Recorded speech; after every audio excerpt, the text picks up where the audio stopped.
कुंदूरु खाइबाकू बहुत लोग पसंद करनथंदी। कुंदूरु पियाज को एमिति गोटे थर बनातु, न खाइबा लोक भी खाइजिबे। वीडियोटी को पूरा देखिबे। वीडियोटी पसंद आसले लाइक शेयर सब्सक्राइब करिवे। नमस्कार, इतिश्री ओडिया किचन रे आपन समस्त को स्वागत। प्रथमे कुंदूरु नेइछि 250 ग्राम रो, आलू नेइछि दुईटी मीडियम साइज रो, भलसे दुईटी जाको धोई नेइछि। परिबा को एबे काटि नेबा।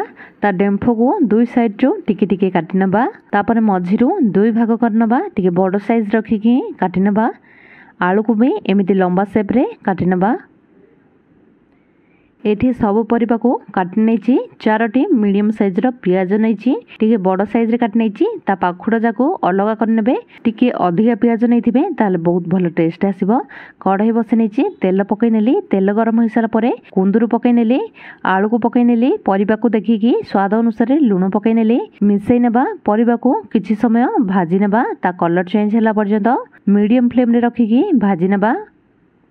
एठी 5 रु 6 मिनिट परे देखि पारथबे टिके लाइट ब्राउन कलर आसी गलानी। परिबा ठी भाजी हो जाइछि। पियाज जो रखिथिले पकै नेबा। तार सब पाखुडा को अलगा कर नेछि। परिबा सहित पियाज को किछि समय भाजी नेबा। एठी 5 मिनिट परे पियाज भी टिके भाजी हो जाइछि। आ बेसी समय पियाज को भाजीबानी। एबे प्लेट को काढी नेबा। बड़का तेल रे गोटे चामच जीरा पकै नेली। जीरा को किछि समय भाजी नेबा। जीरा फुटी आसला परे अदा रसुण कंचा लंका पकै नेली। सब को छोटो साइज रे काट नेछि। आपण अदा रसुण को एमिति पकै परिबे, नहले अदा रसुण पेस्ट पकै परिबे, नहले अदा रसुण को छेचिकी भी पकै परिबे। एठी अदा रसुण भाजी हो जाइछि। किछि सुखिला मसला पकै नेबा। हळदी पाउडर, लाल मिर्च पाउडर, धनिया पाउडर, जीरा पाउडर, गोटे चामच बेसन पकै नेली। बेसन पकैबे बहुत भलो टेस्ट आसीबो। बेसन आ सुखिला मसला कंचा बासना गला पर्यंत किछि समय भाजी नेबा। एठी गोटे 2 मिनिट परे बेसन रो कंचा बासना चली जाइछि। एबे टमाटर प्यूरी पकै नेली। प्रथम रे लूण पकैथिली, ताको देखिकी लूण पकै नेली। भल से मिसै नेबा।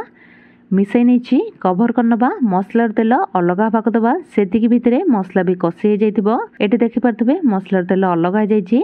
मसला भी कसी हो जाइछि। भाजी रखिदिबा कुंदूरु आलू पियाज को पकै नेली। गरम मसला गोटे चामच पकै नेली। मिसै नेबा मसला सहित। एठी भलसे परिबा सहित मसला को मिसै नेछि। कभर करनबा। परिबा को किछि समय सिजिबा को दबा। प्रथम रो भाजी नेथिले आ बेसी समय लागिबोनी। एथिरे पानी पकैबानी। एमिति ही लटपटिया रखिबा। खाइबा को बहुत ही बढ़िया लागिबो। एठी देखि पारथबे आलू भी सिजी जाइछि। एठी हमर कुंदूरु आलू रो गोटे स्वादिया रेसिपी रेडी हे गला। आपण माने को भात रोटी सह खाइ परिबे। आपण गोटे थरो घरे निश्चित बनांतु। आजिर वीडियोटी केमिति लागिला कमेंट करि निश्चित जणैबे। आजिर वीडियोटी जदि भल लागिथिबो ताहले वीडियोटी को लाइक शेयर सब्सक्राइब करिवे। पुणी देखा आ गोटे नुआ वीडियो रे। रहुछि धन्यवाद।